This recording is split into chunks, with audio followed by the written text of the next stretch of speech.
Hello, I'm Nathan P. Butler, author of a Saga on home video and host of From the Star Wars Home Video Library here on YouTube, and this is Star Wars Home Video Year by Year. This time we take a look at 2004.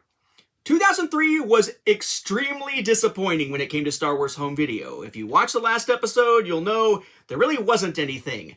We got a new DVD that had the THX WoW demonstration stuff on it, but otherwise basically a barren year after some really busy years. And here we are again, kicking off another very busy period here with 2004, which of course is best known as the year that the original trilogy finally got a DVD release. But before we get into that, some context here. Two things, really, that I would note.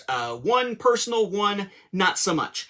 In the not so much category, this is when Clone Wars Microseries Season 2 started airing here in 2004. And on a personal note, but still a Star Wars note, this was the year that my Star Wars Tales story, Equals and Opposites, was published for the first time in Star Wars Tales number 21.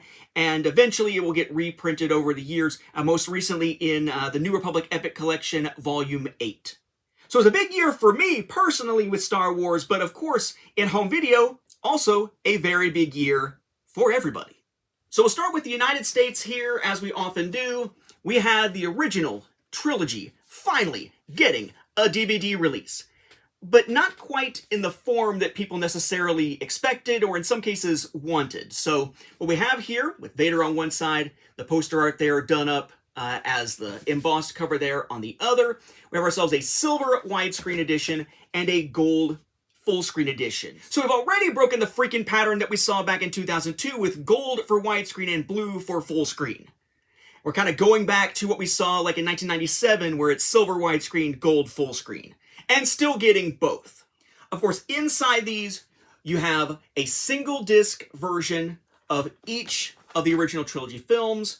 You've got that silver, including saying widescreen up at the top for the films themselves, and silver just all on the bottom for the bonus disc. The bonus disc, disc 4, lots of great bonus features, but it is just one for the entire set, not one per film. And this has stuff on it like trailers and whatnot, but most notably, this is where you will find the Empire of Dreams documentary in its sort of extended form. There would be a shorter form on A&E later, but as far as the ones you can find actually on home video, at least retail home video rather than screeners, this is where you would find the full thing.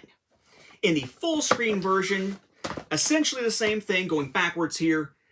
Bonus features, Jedi, Empire, A New Hope, but again, gold, top and bottom, full screen, and that applies here to the coloration of the gradient of the logo, to the color of the Roman numeral behind it, to the color of the bars on top and bottom, the DVD thing here, really the bulk of the writing and whatnot, all in gold.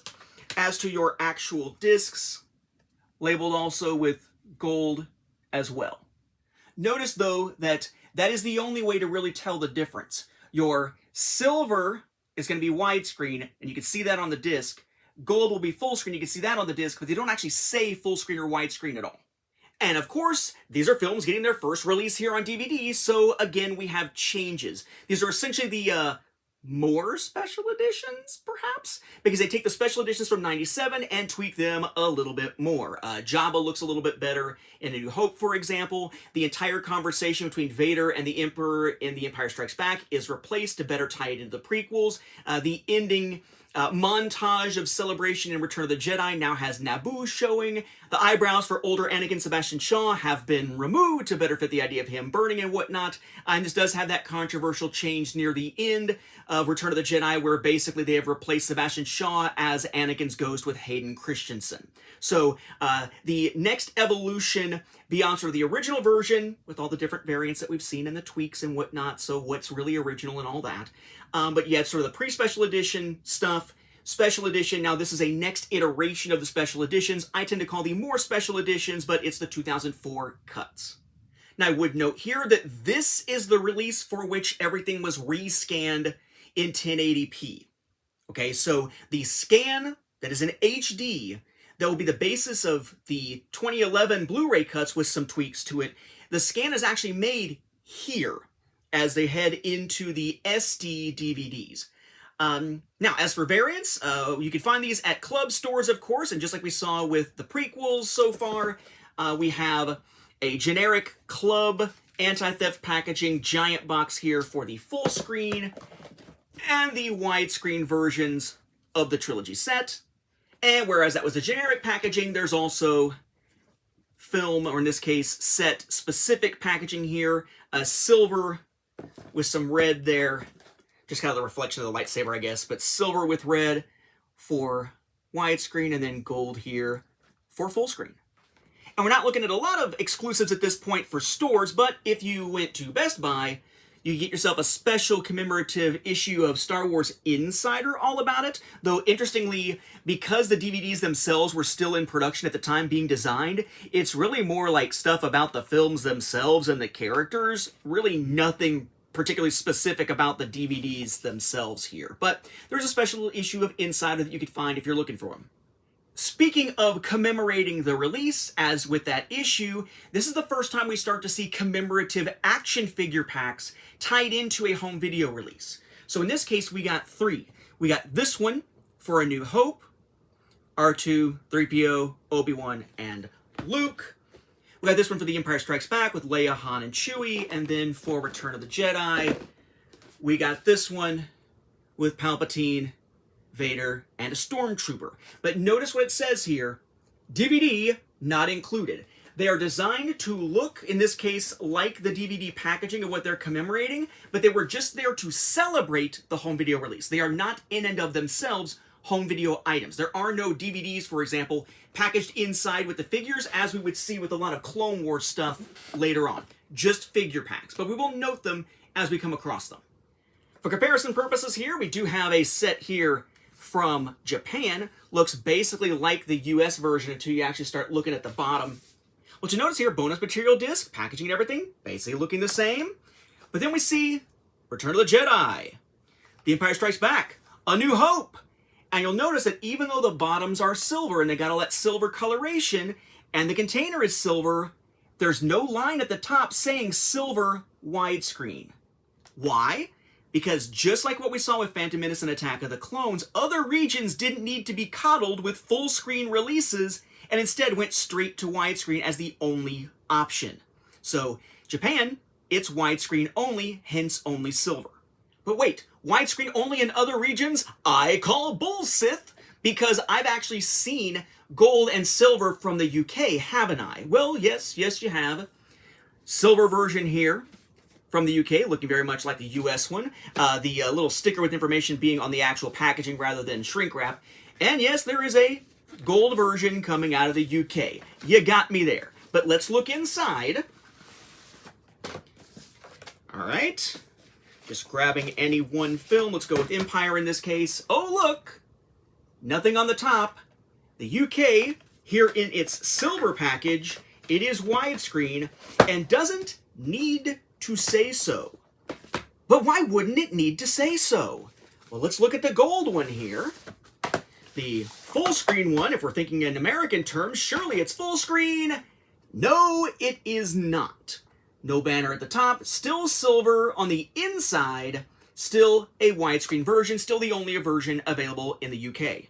The distinction is not widescreen or full screen, it's that the gold version was special packaging just for the outer packaging, available as an exclusive to HMV.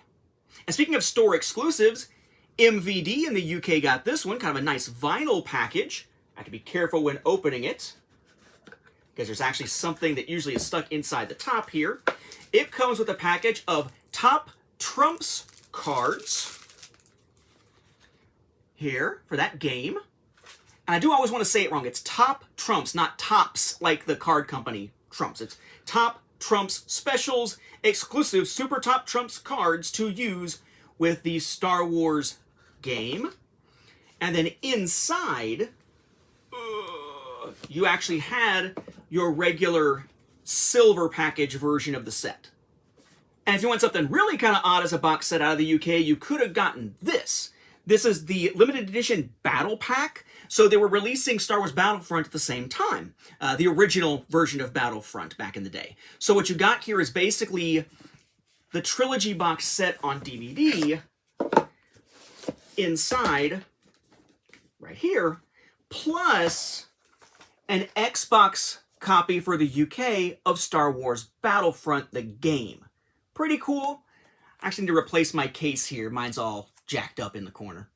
But it wasn't just the original trilogy hitting DVD in 2004 that was a big deal, though it certainly got all of the attention. We also saw some other Star Wars releases.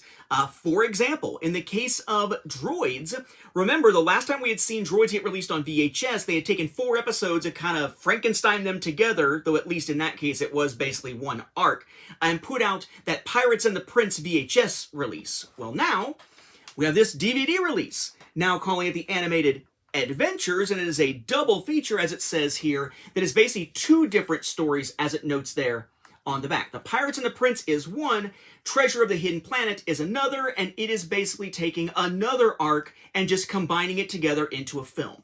That new arc, by the way, the one for Treasure of the Hidden Planet, that is the final arc of the Droids animated series. What is kind of cool about Treasure of the Hidden Planet, though, is that it actually has a new narration, kind of a new prologue, essentially, by Mungo Baobab, which was pretty neat as a way to kind of tie it all together.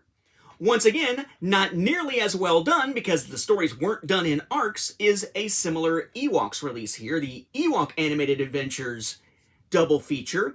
This one has the Haunted Village on it, so the same one we saw before, but also Tales from the Indoor Woods, which again is 4 more episodes, kind of Frankensteined, bastardized together to make a new whole. In this case, and I did have to make a note of this by checking out my own Saga on Home Video 2nd edition. You know, I wrote it down in my book so I wouldn't have to remember. This one is the episodes Wicket's Wagon, The Traveling Jindas, To Save Deej, and Asha combined together. Those are episodes 10, 5, 4, and 13 of the first season. So none of the second season has been released in these types of forms yet, in these combined sort of movie forms and whatnot. And this one actually has a new overarching narration by an older Wicket. And alongside those double feature releases, we also got a double feature DVD release of the Ewok telemovie. So we have Star Wars Ewok Adventures, Caravan of Courage, and The Battle for Endor. Again, double feature here, has both of them on there. The thing about these that is the most frustrating, and that is for all 3 of these, is that rather than being on just regular dual layer DVDs, they're on the dreaded flipper discs. Dun, dun, dun. Yeah. Flipper discs. So basically one feature length whatever on one side, one on the other, and just a little ring label on one side. And you might say, well, oh, that's okay though. That's a way to have both of them on the disc. Surely they couldn't have had another way to do it, so that makes perfect sense. Until you look at a place like Australia, it basically got the same thing, and in Australia, it was a dual layer DVD with both of them on the same side, no stick and flipper disc. We will see the same thing for Japan the following year. So not having a flipper disc was absolutely an option. They just didn't go with that approach in the US, so we got crappy flipper discs. That said, if you wanted a somewhat fancier way or a collected way to get all of the crappy flipper discs in their cases in a separate package, there was this available at club stores.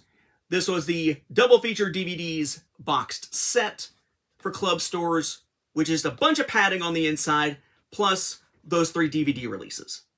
We also have a new format entering the fray this time around, though it will be short-lived, and that is the Personal Video Disc, or PVD, which is a format really only used on the Video Now players, which are kind of like little toy-type things for kids, basically, with just a small amount of content, with a lot of compression that really looks kind of crappy, but it is another home video format, so we, of course, are going to include it here. The first Star Wars release on PVD for Video Now was this. It's called The Story of Star Wars. We will find that the next one is also going to be called The Story of Star Wars. It'll just be a revamped version of this one. But this is the first version of the PVD release.